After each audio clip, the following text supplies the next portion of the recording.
That's 1 minute.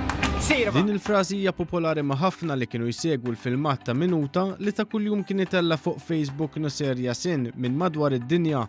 Madankollu wara l-filmat u 1000 ġurnata, il-vjaġġ ta' Nas Daily wasal fit-tmiemu.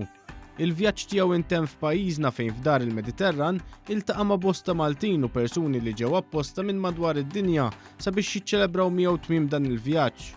Nusser Yassin saħaq li għalkemm il-filmati ta' minuta tiegħu spiċċaw, il-pubbliku madwar id-dinja ser jara iktar filmati tiegħu fil-ġejjien qrib, hekk kif diġà għandu pjanijiet għal proġett ġdid. My next step, I'm starting a company. I'm starting a media company, and hopefully instead of making 1 video per day, I want to have a company that makes 100 videos per day on 100 different channels, like a whole sort of, I want to like get as much of the internet as possible. So if you hate me, that's kind of a problem, because it's going to be a lot more of my content coming up very soon. Għal dan l-avveniment ġew ukoll il-familja ta' Nas, oħt Nusser, għaltinna li fil-waqt li dan il-vjaġġ bidel il-ħajja tagħha u permezz tiegħu sar ferm iktar popolari, għalija dejjem jibqa' huwa li kiber magħha.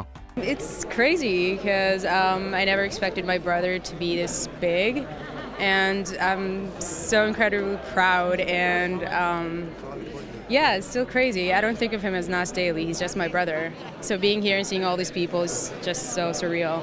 Għal dan l-avveniment ġew ukoll bosta artisti li saru popolari wkoll għal filmati tagħhom fuq is-siti soċjali. Tkellimna mal-magician popolari Julius Dane li rrakkontanna kif sar jaf lil Nas mix-xogħol tagħhom fil-medja.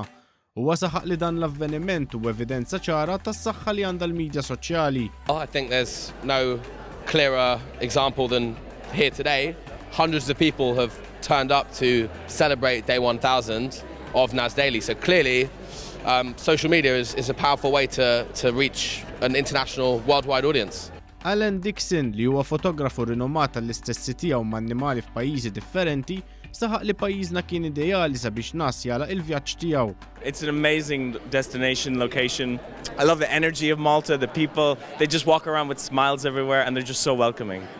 Iċ-ċelebrazzjoni rat il-parteċipazzjoni ta' DJs lokali u l-Orkestra Filarmonika ta' Malta li flimkien ma' kantanti Maltin taw spettaklu qabel is-sala laqat lil Nusser fuq il-palk. Fil-waqt li din id-darba Nas ma setax jispiċċa bl-istess frażi, illum kellu messaġġ ieħor x'jgħaddi lil Maltin. Thank you guys so much. I hope you continue watching my videos, and I'll be back in Malta. You are a wonderful host, and I couldn't feel more at home. Thank you for this.